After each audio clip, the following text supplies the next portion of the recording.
Help me to reach 2,000 subscribers. The wind cut through the night like a blade, and my heart clenched when I saw them. My parents, standing outside my gate, shivering under the yellow porch light. My mother's frail hands were clutching a thin shawl, my father leaning weakly on his cane. Behind them, the sound of laughter and clinking glasses spilled from inside my own house. For a few seconds I couldn't move. I stood frozen on the sidewalk, staring at the cruel irony. The house I bought for comfort had turned into a place of humiliation for the people who gave me life. Emmy! Abu! My voice cracked as I ran to them. They both looked up. My mother's eyes glistened with tears she was too proud to let fall. Beta, she whispered softly. We didn't want to bother you. They said it wasn't a good time. They. I repeated, my throat tightening. My father's gaze shifted toward the gate. Your mother-in-law, he murmured, voice trembling with exhaustion. She said there was a party going on, told us to wait outside. Through the half-open door, I could see the silhouettes of people moving under bright lights. Music thumped faintly. My husband's voice rose in laughter. Deep, familiar, carefree. He sounded happy. Too happy. Let's get you inside, I said, reaching for my mother's arm. But when I turned the handle, the door didn't budge. My heart started pounding. Why would my own house be locked to me? I knocked sharply. Once. Then harder. A few seconds later, the music dimmed, and the door opened just enough for my mother-in-law's heavily jeweled face to appear. Her smile didn't reach her eyes. Oh, it's you, she said flatly. We didn't expect you so soon. Why are my parents standing outside in the cold? I demanded. Her expression hardened. Because this is a formal event, Aisha. They came uninvited. I didn't want to embarrass them, or you. I could feel the heat rising up my neck. They're my parents. They don't need an invitation to my home. Before she could respond, I pushed past her. The moment I stepped in, the air shifted. Perfume, wine, and fake laughter mixed into a nauseating cocktail. Women in glittering dresses turned to stare. My husband, Ryan, stood near the dining table, holding a glass of champagne, laughing at something his father said. When his eyes met mine, the laughter froze. Aisha, he said, voice low but uneasy. I thought you were at the hospital with your cousin. I stared at him. I was. But I came home early. He looked past me, noticed my parents at the door, and muttered a curse under his breath. God, not tonight, he said. Something inside me cracked. Not tonight.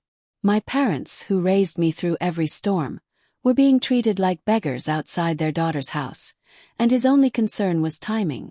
I need to talk to you, I said quietly but firmly. We went upstairs. The laughter resumed below, but it sounded hollow now. My hands trembled as I closed the bedroom door behind us. Why were my parents not allowed in? Yes. He sighed, rubbing his temples. Aisha, please. My parents wanted to host a gathering for some business associates. Your parents showing up unannounced would have been awkward. Awkward, I repeated, my voice rising. They're not strangers, Ryan. They're family. He didn't meet my eyes. They don't fit in with this crowd. You know how my mother feels. I laughed bitterly. How your mother feels. Or how you feel. That question hit harder than I expected. Because as soon as I said it, I realized the truth had been there all along, in the way Ryan had changed lately. The subtle distance. The sudden late nights.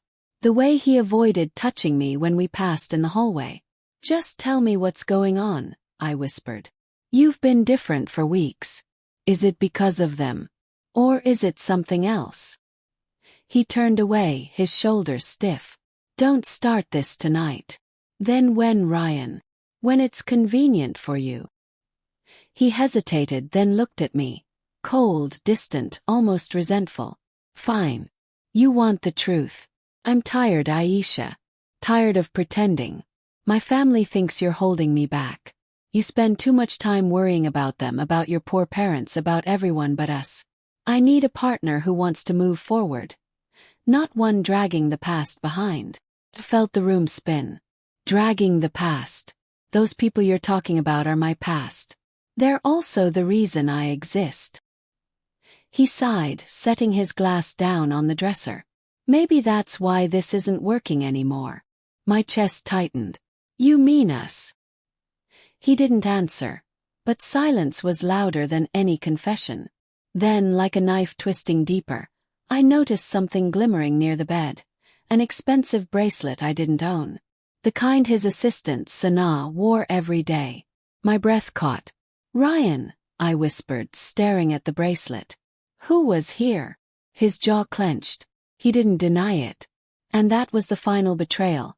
Not just the affair, but the realization that while my parents stood outside shivering, waiting for kindness, he was upstairs with another woman. I felt something break quietly inside me. Not rage, not grief, but clarity. I turned toward the door. "Where are you going?" he asked. "To let my parents in," I said simply. "And to pack their daughter's things." Downstairs, the party lights seemed dimmer. The guests looked uncomfortable as I walked past them, my parents still waiting patiently near the door. My mother looked up in alarm when she saw my face. "Come inside, Amy," I said softly, taking her hand. "This house belongs to you now more than it ever did to them." My father looked confused, but I smiled through my tears. "I'm done, Abu. I've been blind for too long." I led them into the warmth while Ryan's mother glared from across the room. Her empire of appearances was crumbling, and I wasn't staying to rebuild it. As I stepped outside again, suitcase in hand, I didn't look back. The laughter had stopped entirely now, replaced by murmurs. The cold wind bit at my face, but for the first time in months I could breathe. Because betrayal doesn't just shatter trust, it clears the fog. It shows you who was truly standing in the cold all along.